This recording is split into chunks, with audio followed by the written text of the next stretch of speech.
नमस्कार दोस्तों, मैं नीतीश कुमार। आज आप सभी के लिए एक महत्वपूर्ण चैप्टर सत्ता की साझेदारी यानी कि पावर शेयरिंग क्लास 10th की लोकतांत्रिक राजनीति भाग 2 सामाजिक विज्ञान की पुस्तक, जिसे आप सभी राजनीति विज्ञान के रूप में भी जानते हैं, ये क्लास 9th में लोकतांत्रिक राजनीति भाग 1 को आपने क्लास 9th में पढ़ा है और क्लास 10th में लोकतांत्रिक राजनीति भाग 2। क्या बात की? लोकतांत्रिक राजनीति भाग 2, जो कि किस क्लास का है? क्लास 10th का है। किस क्लास का है? क्लास 10वीं की है। तो आज हम लोग इसके बारे में चर्चा करेंगे और जैसा कि आप सभी देख रहे हैं, सत्ता की साझेदारी पावर शेयरिंग। अगर आपने मेरे YouTube चैनल को सब्सक्राइब नहीं किया है तो आप जरूर कर लीजिए, क्योंकि हमारे साथ और भी अन्य फैकल्टी यानी कि टीचर्स जुड़ रहे हैं, जो कि आपको हर एक सब्जेक्ट पर एक मजबूत पकड़ और एग्जाम में अच्छे मार्क्स को कैसे अर्जन किया जाए उसके लिए एक क्वालिटी एजुकेशन प्रोवाइड करने का प्रयास करेंगे। तो आप सभी सपोर्ट बनाए रखें। जैसा कि बात की है लोकतांत्रिक राजनीति भाग 2, तो इसमें क्या है कि हमने पिछले कक्षा में क्लास 9th में लोकतांत्रिक राजनीति भाग 1 में बहुत सारे चैप्टर्स को पढ़ा है और हम इस पुस्तक के माध्यम से या इस अध्याय के माध्यम से लोकतंत्र की उसी यात्रा को आगे बढ़ाएंगे जहां तक हमने पिछले क्लास 9th में छोड़ दिए थे कंप्लीट करके, वहीं से आगे बढ़ाएंगे। और हम पहले जो 3 अध्याय है इसमें लोकतंत्र में सत्ता की साझेदारी क्यों जरूरी है इसको समझने का प्रयास करेंगे। और पिछले कक्षा में हम सभी ने जाना था कि लोकतांत्रिक सरकार में या लोकतांत्रिक देश में विधायिका, कार्यपालिका और न्यायपालिका तीनों में शक्तियों का अलग अलग तरीके से विकेंद्रीकरण किया गया है, जो कि तीनों पर उत्तरदायी होते हैं। तो आज हम लोग बात करेंगे सत्ता की साझेदारी उसी क्रम में।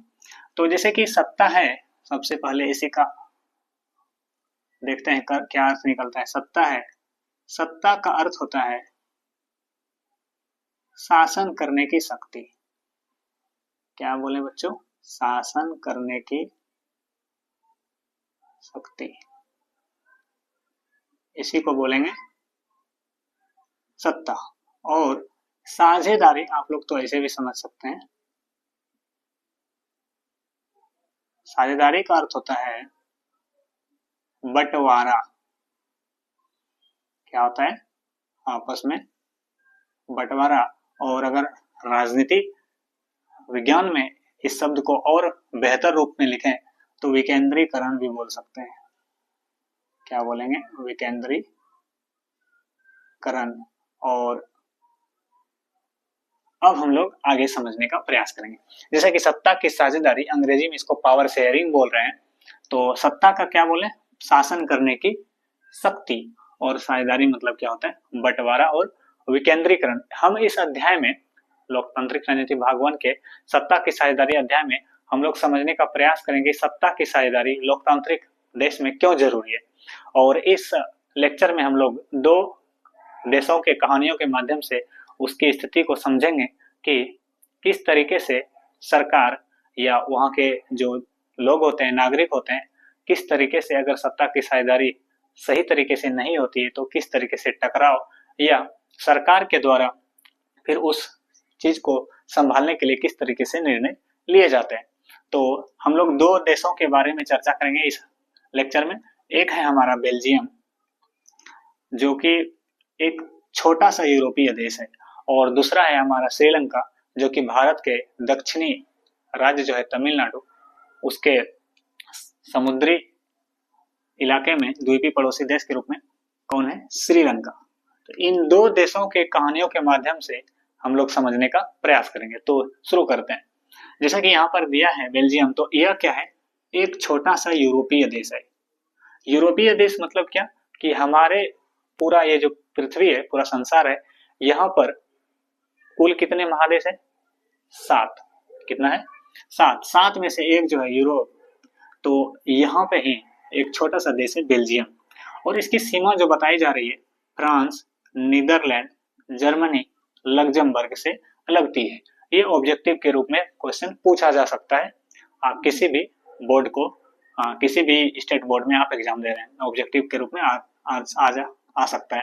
तो ध्यान रखना है फ्रांस, नीदरलैंड, जर्मनी और लग्जमबर्ग से इसकी सीमा लगती है। और क्षेत्रफल की बात करें तो यह हरियाणा के बराबर है, और जनसंख्या की बात करें तो यह हरियाणा की आधी जनसंख्या, और जनसंख्या कितनी बताई जा रही है? 1 करोड़ लगभग। कहाँ की? बेल्जियम की। तो ये रहा छोटा इन्फॉर्मेशन। अब हम लोग समझेंगे कि यहाँ पर स्थिति क्या है, और उस स्थिति के माध्यम से चीजों को आगे समझने का प्रयास करेंगे। देखिए यहाँ पर एक टॉपिक आया है जातीय संरचना। जातीय संरचना को किस तरीके से समझाया गया है कि एक में क्षेत्र यानी कि एरिया को कवर किया गया है कि किस क्षेत्र की बात हो रही है, दूसरा में है आबादी यानी कि जनसंख्या की, और तीसरा में है कि वहाँ के लोग जो है, आबादी जो है, किस भाषा का प्रयोग करते हैं। तो समझते हैं क्षेत्र में अगर बात करें फ्लेमिश इलाके में, तो फ्लेमिश इलाके में 59% लोग यानी कि 59% जनसंख्या जो है डच भाषा का प्रयोग करता है।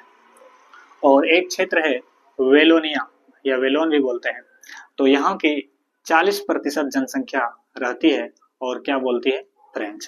फ्लेमिश इलाके में 59% जो डच बोलते हैं, और वेलोनिया में 40% रह रहे हैं जो कि फ्रेंच बोलते हैं, और 1% जो है अन्य है जो कि किस भाषा का प्रयोग कर रहे हैं? जर्मन। ये छिटपुट पूरे बेल्जियम में मतलब इसका बिखराव है, यानी कि अलग अलग जगहों पे ये रहते हैं। और परिस्थिति यहाँ पर क्या हो रही है कि फ्रेंच भाषी जो है ज्यादा समृद्ध और ताकतवर। अच्छा, फ्रेंच भाषी यहाँ से देखते हैं, फ्रेंच कितना है? 40%, डच कितना है? 59%। तो एक शब्द का प्रयोग हम लोग यहाँ पर करेंगे, बहुसंख्यक और अल्पसंख्यक। क्या बात करेंगे? बहुसंख्यक और अल्पसंख्यक। ये जो है किसी एक चीज को आधार मानकर उनकी संख्या के आधार पर, क्या बोले, किसी एक चीज को, जैसे कि आप जाति के आधार पर भी, धर्म के आधार पर, भाषा के आधार पर, काले गोरे रंग के आधार पर इसको माना जा सकता है। अगर मान लेते हैं कि डच की संख्या 59% है और फ्रेंच की जनसंख्या 40% है, तो कम जो है यहाँ पर कौन है? फ्रेंच। तो फ्रेंच क्या हो जाएगा? अल्पसंख्यक, और डच क्या हो जाएगा? बहुसंख्यक। लेकिन एक चीज और आपको जानना है कि ब्रुसेल्स बेल्जियम की राजधानी है। क्या बोले? ब्रुसेल्स ये बेल्जियम की राजधानी है। यहाँ पर बिल्कुल उलट मामला है। यहाँ पर आप देख रहे हैं कि 59% डच बहुसंख्यक है, लेकिन यहाँ पर डच मात्र 20% है, और फ्रेंच जो यहाँ पर अल्पसंख्यक है, यहाँ पर वो बहुसंख्यक है, यानी कि 80% है। ये बात हो गया बेल्जियम की राजधानी ब्रुसेल्स की। अब समझिएगा हो क्या रहा है।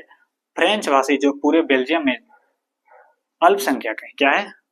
अल्पसंख्यक है, अल्पसंख्यक है, वो ज्यादा समृद्ध और ताकतवर है। लेकिन डच भाषी कितना प्रतिशत है? 59%। ये बहुसंख्यक है, बहुसंख्यक, और ये बोला जा रहा है कि कम समृद्ध है। फ्रेंच भाषी क्या है? डच भाषी क्या है?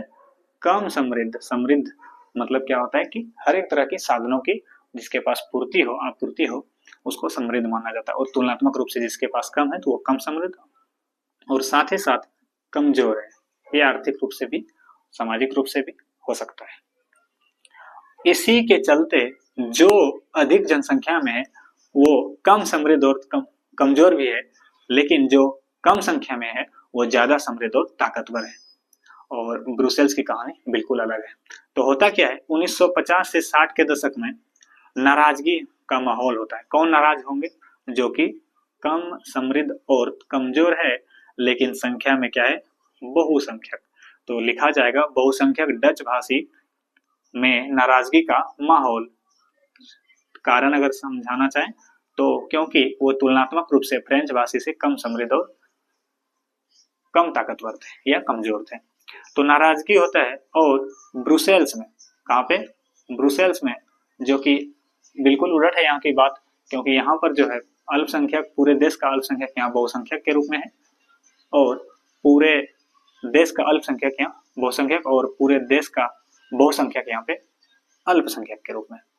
ये राजधानी है ब्रुसेल्स का। यहाँ पर तनावपूर्ण माहौल बन जाता है। तनावपूर्ण मतलब एक दूसरे भाषी, जो अन्य भाषी, फ्रेंच भाषी, डच भाषी, इसमें टकराव की संभावना बढ़ जाती है और तनावपूर्ण माहौल रहता है।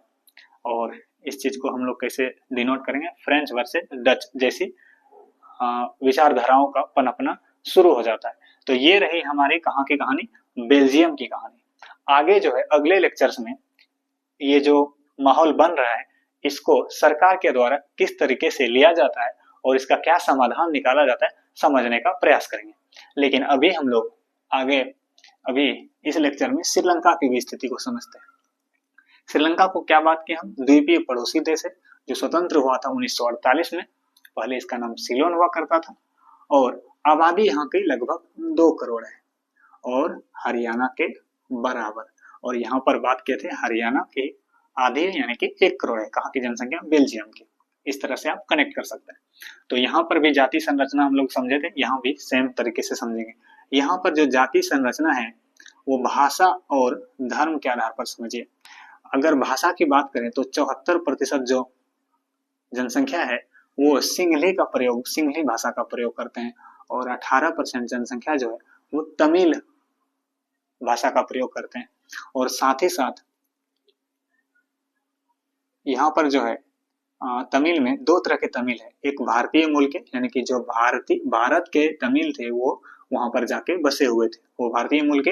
और 13% जो जनसंख्या है श्रीलंकाई मूल के, ये तमिल थे। तमिल की बात है 18% में। और इसमें जो है तमिल में 18% में हिंदू और मुस्लिम दोनों धर्म के लोग हैं, और सिंहली में केवल बौद्ध धर्म के लोग हैं। लेकिन साथ ही साथ जो ऐसे भी जनसंख्या थे जो सिंहली भाषा और तमिल भाषा दोनों का प्रयोग करते थे, वो कौन थे, ईसाई धर्म को मानने वाले थे। वो कितना थे, 7%। तो इस तरीके से जाति संरचना कहाँ की थी, श्रीलंका की। अब देखिए स्थिति कैसे बिगड़ती है। श्रीलंका में बहुसंख्यकवाद एक बहुत ही महत्वपूर्ण टॉपिक है। यहाँ पर सरकार लोकतांत्रिक है। लोकतांत्रिक सरकार का मतलब होता है जनता की सरकार। यहाँ पर भले ही अप्रत्यक्ष रूप से जनता का शासन होता है, जैसे कि हमारे देश में क्या होता है, हम सभी सांसद को चुनते हैं और सांसद संसद में जाकर के कानून का निर्माण करता है और लागू करता है, क्रियान्वयन करता है। तो उसी तरीके से यहाँ पर लोकतांत्रिक सरकार है, और उस लोकतांत्रिक सरकार, जब उस सरकार का गठन हुआ था, जाहिर सी बात है जिसकी जनसंख्या ज्यादा होगी उसका सपोर्ट ज्यादा रहेगा। तो यहाँ पर हम लोग समझ सकते हैं सिंहली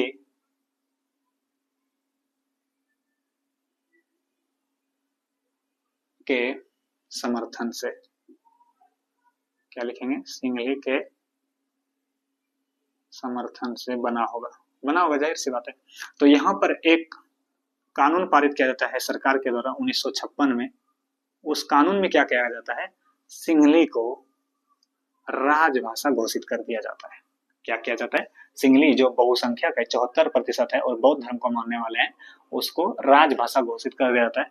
साथ ही साथ सिंहली भाषी जो होते थे वहां पे, उसको सरकारी नौकरी में प्राथमिकता दी जाती है। प्राथमिकता मतलब कि तुलनात्मक रूप से जो तमिल भाषी थे उनके तुलना में इनको ज्यादा प्रायोरिटी दिया जाने लगा था सरकारी नौकरी के नियुक्ति में, यानी कि जॉब लगने में। और साथ ही साथ सिंहली भाषी के जो बौद्ध धर्म थे, बौद्ध धर्म को संरक्षण और बढ़ावा दिया जा रहा था। किसके द्वारा, वहां के कानून के द्वारा। और कानून किसके द्वारा, सरकार के द्वारा बनाया गया था। और इस तरीके से तमिल जो अल्पसंख्यक थे उसमें नाराजगी का माहौल बनता है। क्या बनता है, नाराजगी का माहौल। और धीरे धीरे वो क्या करता है, राजनीतिक पार्टी का निर्माण करने लगता है। जब सरकार इस तरीके से भेदभाव का रुख अपनाती है तमिल को लेकर के, और राजनीतिक पार्टी का निर्माण करता है, और इसके द्वारा तमिल को राजभाषा बनाने की मांग के लिए संघर्ष किया जाने लगता है।